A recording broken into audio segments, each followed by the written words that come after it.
మన దగ్గర ఒక్క 300 రూపాయలు ఉంటే మనం స్టార్ట్ చేసుకోగలిగేటటువంటి సింపుల్ రియలిస్టిక్ బిజినెస్ ఐడియాస్ అయితే చెప్తానండి.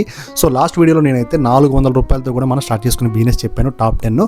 ఇప్పుడు వచ్చేసి మనకి 300 రూపాయలతో కూడా మనము ఎలాంటి బిజినెస్ అనేది స్టార్ట్ చేసుకోవచ్చు. సో అది ఎవరికి సూట్ అవుతుంది. ఇప్పుడు ఫర్ ఎగ్జాంపుల్ నేను ఒక ఐడియా ఇస్తున్నాను, దాన్ని మీకు ఎవరికైతే బాగా సూట్ అవుతుందో మీరు ఎలా ఎగ్జిక్యూట్ చేసుకుంటారో అది మీ ఇష్టం అండి. నేను ఒక ఐడియా ఇస్తున్నాను, ఓకే. సో దీన్ని మీరు సబ్స్క్రైబ్ చేసుకుంటే మీకు ముందు ఇంకా మంచి వీడియోస్ వస్తాయండి. సో వీడియో ఎండ్ వరకు చూడండి. ఇందులో కూడా 300 రూపాయలు నా దగ్గర ఉన్నాయి, నేను వ్యాపారం స్టార్ట్ చేద్దాం అనుకుంటున్నాను, చిన్నదో పెద్దదో what ever it is. So దానికోసం నేను ఎలాంటి బిజినెస్ చూసుకుంటే బాగుంటుంది అని ఒక ఐడియాస్ ఇస్తాను. ఒక 10 ఉంటాయి చూడండి. సో ఫస్ట్ వన్ వచ్చేసి న్యూస్ పేపర్ రీసెల్లింగ్. అంటే ఇప్పుడు మార్నింగ్ పేపర్స్ అనేవి తీసుకుని కాలనీ లేదా చిన్న షాపులకి అయితే మనము సప్లై చేస్తూ కూడా ఒక్కొక్క పేపర్పై చిన్న కమిషన్ అనేది తీసుకోవచ్చు. అంటే వేస్ట్ పేపర్తో ఏం చేసుకుంటారంటే ఉంటాయి కదండి, ఏ ఒకటి అలమారాలు పెట్టుకోవడం కానీ లేకపోతే న్యూస్ పేపర్తో చేయగలిగే పనులు చాలా ఉంటాయి. సో ఈ విధంగా డబ్బులు సంపాదించుకోవచ్చు. మరి సెకండ్ వన్ వచ్చేసి స్టిక్కర్ సెల్లింగ్. ఇప్పుడు బైక్ స్టిక్కర్స్ కానీ లేకపోతే మొబైల్ స్టిక్కర్స్ కానీ ఇప్పుడు మీరు చూసుకుంటే రోడ్లు పక్కన పెడతా ఉంటారు చూసారా. సో ఇప్పుడు నేనే ఉన్నానండి, నాకు ఒక మంచి హీరో బొమ్మ కావాలి కాబట్టి వెళ్ళి వేయించుకుంటాను నా మొబైల్ మీద, ఓకే. సో అలా కూడా మీరు ఆ స్కూల్స్ దగ్గర కానీ లేకపోతే మార్కెట్ ఎక్కువగా ఉన్న చోట కానీ మీరైతే పెట్టి డబ్బులు సంపాదించుకోవచ్చు. థర్డ్ వన్ చూసుకుంటే safety pin small utility selling.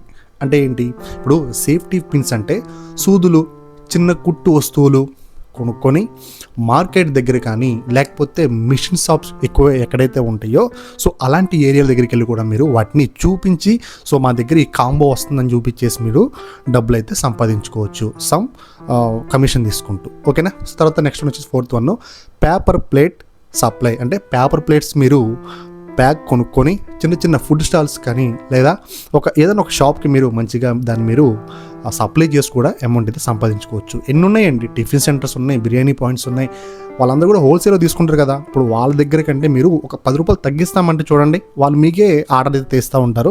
అది బల్క్గా మీరు సప్లై చేసినప్పుడు మీకైతే అమౌంట్ కనిపిస్తుంది. ఫిఫ్త్ వన్ వచ్చేసి మ్యాచ్ బాక్స్ బల్క్ సప్లై. ఇప్పుడు మ్యాచ్ బాక్స్ ఉంటాయి కదండి, మీరు హోల్సేల్లో అగ్గిపెట్టెలు అనేది మీరు హోల్సేల్లో కూడా తీసుకొని వచ్చి మీరు కిరాణా షాప్లో చిన్న మార్జిన్స్కి అయితే అమ్మొచ్చు. ఫర్ ఎగ్జాంపుల్ 10 రూపాయలు వచ్చింది అనుకోండి, అదే మీరు 100 అమ్మితే 1000 రూపాయలు కదా. సో అంత అమౌంట్ అయితే వస్తుంది కాబట్టి మీరు ఎక్కువగా బల్క్గా చేసేటట్టు చూడాలి, ఓకే. నెక్స్ట్ వన్ వచ్చేసి చాక్ పీసెస్ సెల్లింగ్. అంటే చాక్ పీస్లు మీరు కొనుక్కొని స్కూల్స్ దగ్గర లేకపోతే ట్యూషన్స్ దగ్గర సెంటర్స్ల దగ్గర మీరైతే అమ్ముకోవచ్చండి.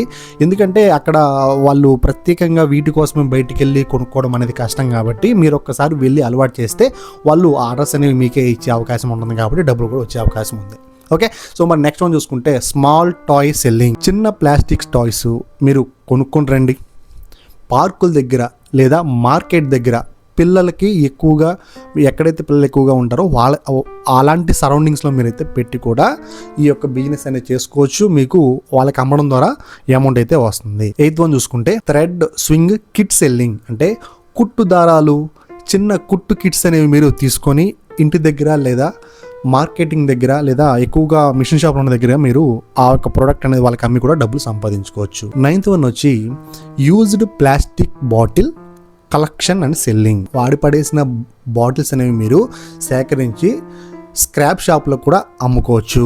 అంటే ఇప్పుడు మీరు ఒక ఏరియా ఉందండి, అక్కడ డ్రింక్ షాప్ దగ్గరికి వెళ్ళి మీరు బాటిల్ అనేది వేస్ట్ బాటిల్స్ వాళ్ళు పడేస్తూ ఉంటారు కాబట్టి రూపాయికో 2 రూపాయలకో దాన్ని మీరు కొనేసేసి మీరు స్క్రాప్ దగ్గరికి వచ్చి అమ్ముకోవచ్చు, ఓకేనా. 10th వన్ వచ్చి మసాలా దినుసులు. అంటే బిర్యానీ ఆకులు కానీ లేకపోతే చెక్క, లవంగ, యాలుక్కలు ఇవన్నీ కూడా మీరు ఒక 10 రూపీస్ ప్యాకెట్స్గా మీరు తయారు చేసి కూడా వాటిని షో చేస్తూ, అంటే ఏదైనా సంత జరుగుతుంది అనుకోండి, ఫర్ ఎగ్జాంపుల్ మార్కెట్ జరుగుతుంది ప్రతి సోమవారం ప్రతి మంగళవారం ఏరియాలో తగ్గట్టుగా జరుగుతూ ఉంటాయి కదా. సో అలాంటి దగ్గర మీరు వెళ్ళి కూడా వాటిని అమ్ముకొని డబ్బులు అయితే సంపాదించుకోవచ్చు, ఓకేనా ఫ్రెండ్స్. ఇప్పుడు బిజినెస్ మొదలు పెట్టడానికి పెద్ద పెట్టుబడి అయితే అవసరం లేదండి, మీరు చిన్నగా స్టార్ట్ చేసుకొని చూడండి. సో దాన్నే పెంచుకునే ప్రయత్నం చేయండి. ఇదంతా కూడా నేను ఎవరిని పడితే వాళ్ళని చేయమని చెప్పనండి. ఎవరైతే మాకు సూటబుల్ అవుతుంది, మేము చేయగలుగుతామో, డబ్బులు సంపాదించుకోవడానికి పట్టుదల ఉంది, మంచి చిన్న అమౌంటే కాబట్టి అని అనుకుంటే ఖచ్చితంగా వాళ్ళకైతే ఇది ఒక బెస్ట్ వీడియోగా చెప్పుకోవచ్చు. మరి ఇలాంటి వీడియోస్ ఇంకా కావాలనుకుంటే మన ఛానల్ సబ్స్క్రైబ్ చేసుకోండి. ఇది ఎవరికైనా షేర్ చేసినా సరే ఇంకా వాళ్ళకి తెలిసే అవకాశం ఉంటుంది. Thanks for watching.